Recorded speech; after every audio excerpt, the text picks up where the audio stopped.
투자자들은 어떻게 투자해야 될지 좀 고민스러울 것 같거든요. 좀 조언을 해주실까요?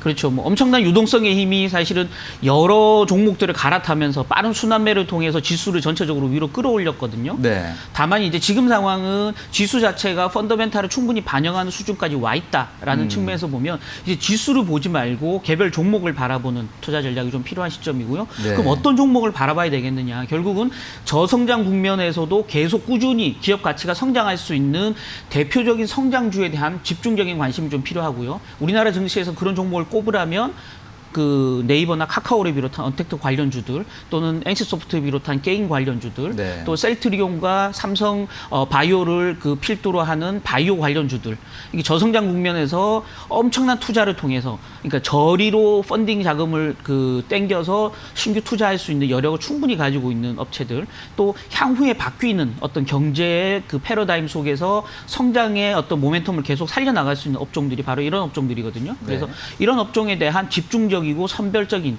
투자가 좀 필요하고요. 다만 이제 주가가 오른다고 해서 추종하는 매매보다는 주가가 하락할 때마다 저가의 매수해서 비중을 계속 늘려가는 꾸준히 늘려가는 전략이 좀 필요하다라는 말씀 드리고 싶고요. 이번 주부터 이제 또 40조 원에 이르는 엄청난 자금이 투입되는 기간산업안정기금이라는 우리나라 이제 주요 기간 산업을 보호하기 위한 어떤 정부의 대규모 재정 자금이 이제 본격적인 접수를 시작하거든요. 그래서 여기에 이제 수혜를 보는 업종들, 그러니까 자동차나 해운이나 조선 이런 업종들이 항공도 물론 포함되고요. 이런 업종들이 수혜 대상 업종들이기 때문에 이런 업종들은 이제 최악의 국면을 벗어날 가능성이 굉장히 크다라는 측면에서 보면 이런 업종들에 대한 수혜 업종에 대한 관심도 또한 필요하다라는 말씀 드리고 싶고요. 네. 끝으로 하나만 더 말씀드리고 싶은 부분이 이런 부분입니다. 결국은 조금 장기로 가야 된다. 지금 현재 주식을 가지고 있는 투자자라면 실망감에 투매할 필요는 없고요.